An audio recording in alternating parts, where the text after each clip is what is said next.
Muy buenas a todos, nuevamente el día de hoy con ustedes Keter Ramírez, y el día de hoy quiero hablar sobre el tema del pecado nuevamente. Quería explorar un poco más sobre este asunto debido a que, bueno, este tema trae mucha confusión entre los cristianos por el hecho de que ellos creen que pueden de alguna manera alcanzar una santidad similar, igual a la de Jesús, y no entienden el contexto en el cual las cartas de Pablo o algunos otros versículos de la Biblia hablan sobre el dejar el pecado y dejar de hacer el mal. Ciertamente tengo que decir una cosa, sí es verdad que cuando Dios entra en la vida de un cristiano, cuando Cristo entra en la vida de un cristiano a través del llamado, que es una de las formas de gracia en la cual la persona es atraída a Dios para luego nacer de nuevo, sin embargo todavía en el llamado la persona no ha nacido de nuevo, es cierto que Dios hace un cambio en la conducta de esa persona. Es cierto que Dios hace un trabajo espiritual en la vida de esa persona y que la vida de esa persona cambia en el aspecto moral con respecto a Dios. Eso no es mentira, eso hay que decirlo. ¿Por qué? Porque hay personas que en algún momento fueron borrachos y dejaron el alcohol, fueron adictos a la droga, a la cocaína, a la marihuana, etcétera, y dejaron de hacer eso. Fueron violentos, quizás hombres que le pegaban a sus mujeres, mujeres que eran agresivas con sus hijos, y Dios hace un cambio y restaura familias, y Dios hace que las personas que tienen rencor perdonen. Y Dios hace muchas cosas en la vida de las personas y las personas hacen un cambio de conducta, claro. Eso también requiere fuerza de voluntad, requiere, primero que nada, no fuerza de voluntad, sino oración constante, lectura de la palabra, ayuno y, por último, fuerza de voluntad. Y obviamente, bueno, también tenemos que entender que las personas se resisten al pecado gracias a la misericordia de Dios. Dios pone una restricción en la vida de esa persona. No es que se meta en su libre albedrío y lo manipula, no. Pero sí le da como una fuercita, como una ayudadita en la conciencia, en la fuerza de voluntad de esa persona, y esa persona se abstiene de los pecados. Es cierto que hay un cambio, sin embargo, el error de los cristianos está en pensar que podemos igualar la santidad de Cristo. ¿Por qué? Porque la santidad de Cristo es una santidad que es perfecta. O sea, no hay otra palabra mejor en nuestro lenguaje para describir la santidad de Cristo, que es una santidad perfecta. Y nosotros tenemos que entender que no somos perfectos. En primer lugar, porque Cristo no tenía pecado. Cristo nació de la simiente de Dios directamente, es el unigénito de Dios. No es como nosotros que somos hijos adoptados mediante el sacrificio de Jesús. Él realmente es el Hijo de Dios, el Hijo que nació naturalmente de Él, tiene la genética de Dios, por decirlo de alguna manera, aunque no es un tema biológico, porque sabemos que Dios es espíritu, pero sabemos que el Espíritu Santo posó sobre María y bueno, Jesús nació a través de eso. Entonces tenemos que entender que en Él no había pecado, y no solamente no había pecado, sino que no cometió pecado, muy diferente a nosotros que somos descendientes de Adán, somos la raza de Adán. Y ciertamente cuando Dios creó a Adán, lo creó sin pecado, pero Adán pecó y nosotros descendemos de Adán, y quiere decir que el pecado está en nuestra naturaleza. Entonces tenemos una naturaleza inclinada al pecado, ¿sí? Puede ser que un niño no tenga pecado, un niño pequeño, pero su naturaleza está inclinada al pecado. O sea, el pecado está en su carne y tarde o temprano, cuando tenga uso de razón, va a cometer un pecado sabiendo que es pecado y se va a condenar, porque Ezequiel 18:4 dice, y esto hay que tomarlo muy en serio: aquí todas las almas son mías, tanto el alma del Padre como la del Hijo. El alma que pecare, esa morirá. Ustedes saben que este decreto es un decreto muy importante en la palabra de Dios, es muy importante en la Biblia y es muy poco tomado en serio. Muy pocas personas se toman este decreto en serio, porque no está diciendo el cuerpo que pecare morirá, está diciendo el alma que pecare. Y todos sabemos lo que es el alma, aunque no tengamos el concepto claro en el diccionario, muchas personas no les interesa ese concepto, aunque sabemos que el alma es ese yo interno, es ese yo que piensa, es ese yo que razona, es ese yo que tiene autoconciencia. La conciencia del ser humano es su alma.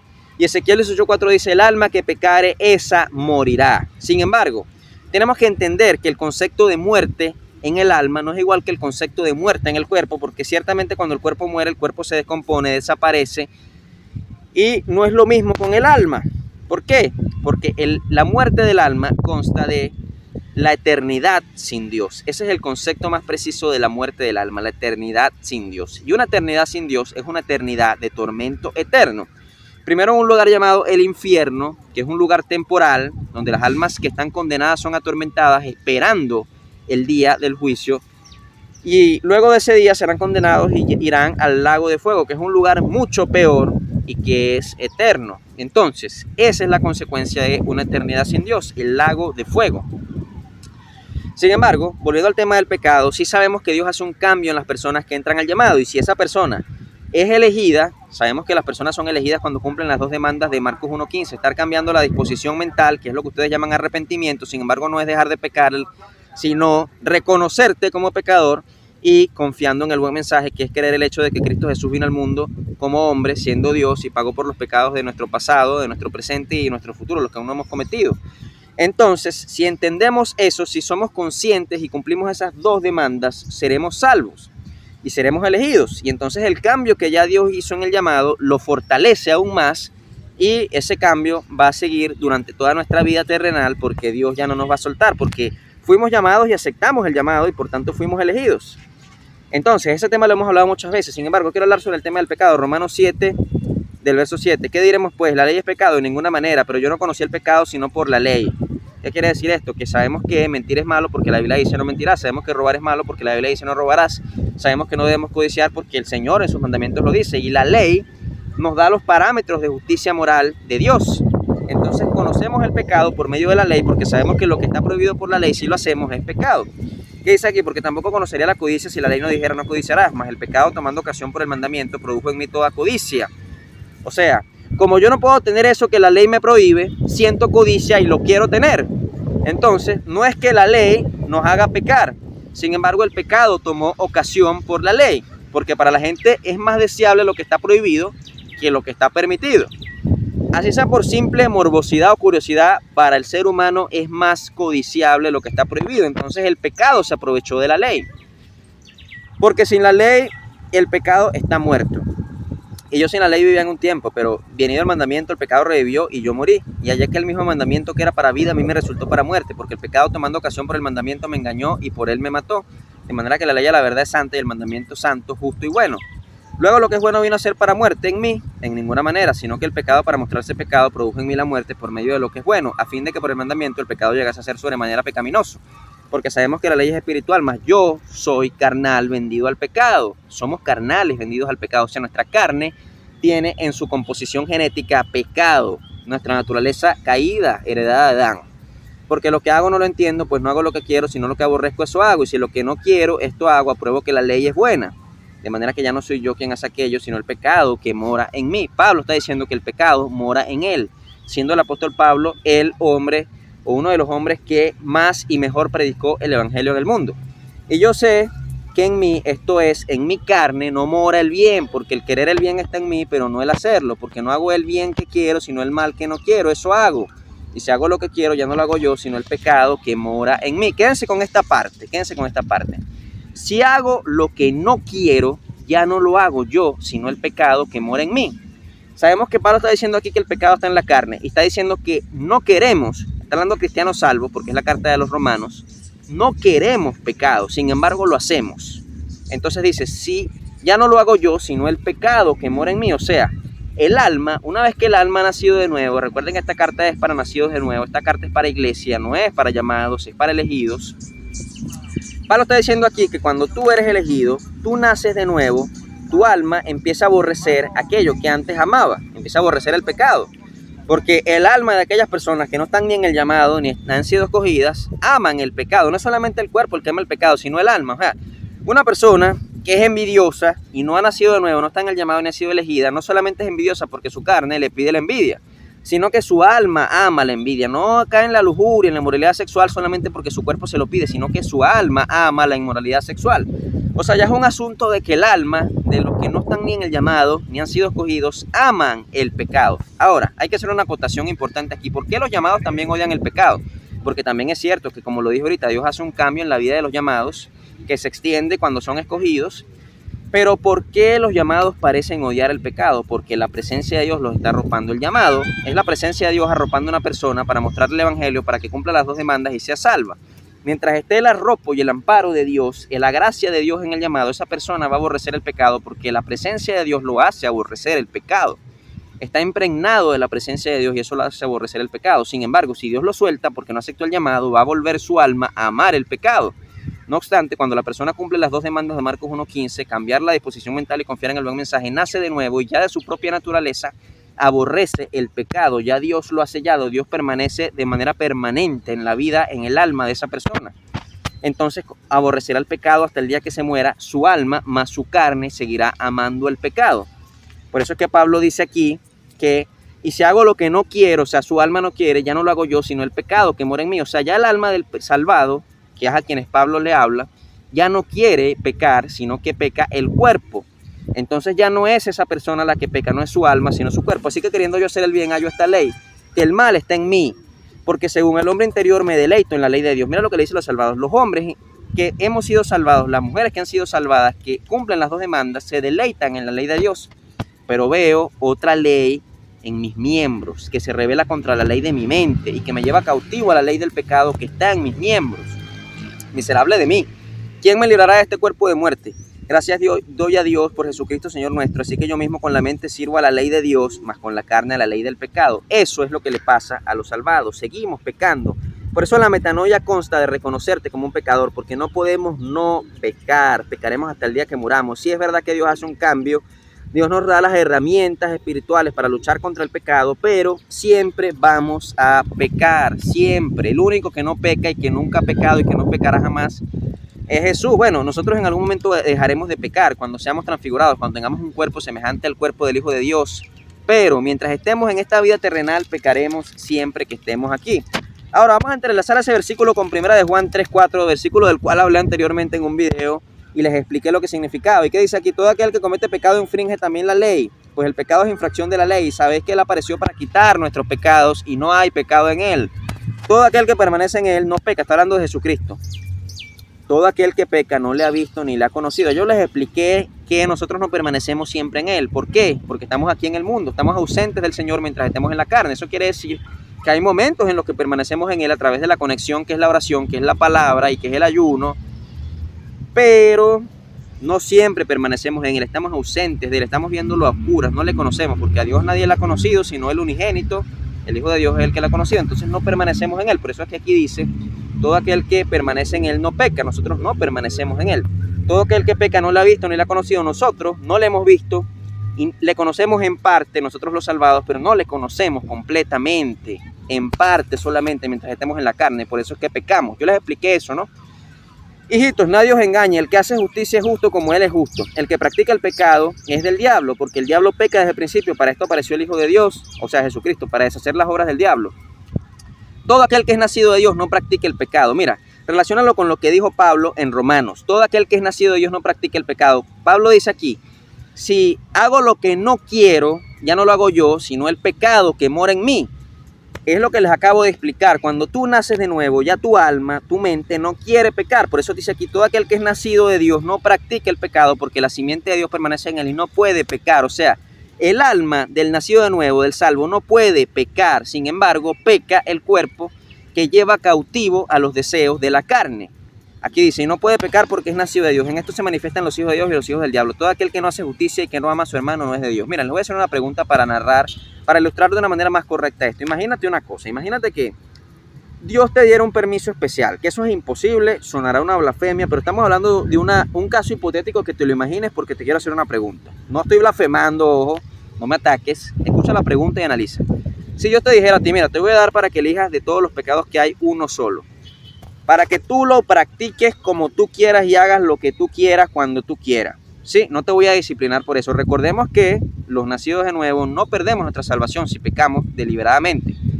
Pero Dios sí nos disciplina y nos disciplina duro. Yo no le recomiendo a usted que juegue con el pecado, porque la disciplina de Dios en esta vida es fuerte. Si no ve la parábola del hijo pródigo, cómo ese hijo pródigo pasó trabajo, pasó hambre. Hay personas que se enferman, hay personas que mueren antes de tiempo, hay personas que sus familias son destruidas, hay personas que les va muy mal en la vida porque están jugando con el pecado luego de haber sido salvados, y la disciplina de Dios es dura. Sin embargo, imagínate que Dios te dijera a ti: te voy a dejar cometer un solo pecado, el que te dé la gana. Puede ser lujuria, puede ser robo, puede ser uno solo, y no te voy a disciplinar ni te voy a castigar por eso.